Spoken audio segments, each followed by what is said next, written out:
Swerving is an evasive maneuvering technique you can practice in almost any empty parking lot. Be sure to practice with your own bike so you can use this technique on the road if you encounter an emergency object avoidance situation.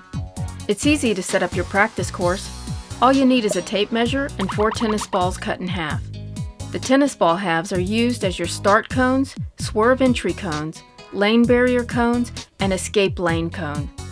First, mark the start of your practice lane with a pair of tennis ball halves placed 3 to 4 feet apart. From there, measure 100 feet, about the width of 11 painted parking spaces, and place another pair of tennis ball halves to mark the swerve entry of your practice lane.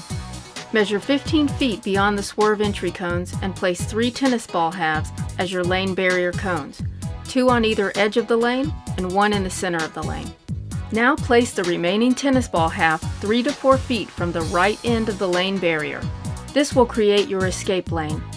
A swerve is simply 2 consecutive counter steers, one to avoid the object and the other to get you back on track. To swerve correctly, you should keep your body upright and move or lean the bike independently beneath you. To practice, position your bike between the start cones. Ride from the start cones, increasing your speed to a steady 15 miles per hour.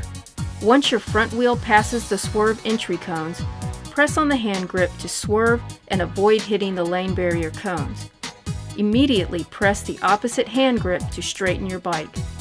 Come to a complete stop by rolling off the throttle, squeezing the clutch, downshifting, and applying both brakes.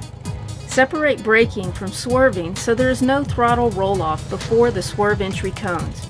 Remember, engine braking is braking. Practice stopping as smoothly and safely as possible using both brakes. Repeat the exercise using more hand grip pressure with each pass. Keep your body upright, making note not to hit a lane barrier cone or cross the escape lane boundary. After practicing your swerves to the right, move the escape lane tennis ball half to create an escape lane on the left side of the boundary and practice swerving to the left. Practice your right and left swerves until you feel you have mastered this important safe riding skill. Then if you need to swerve on the road to avoid hitting an object, you'll be ready. Learn more at meeper.org.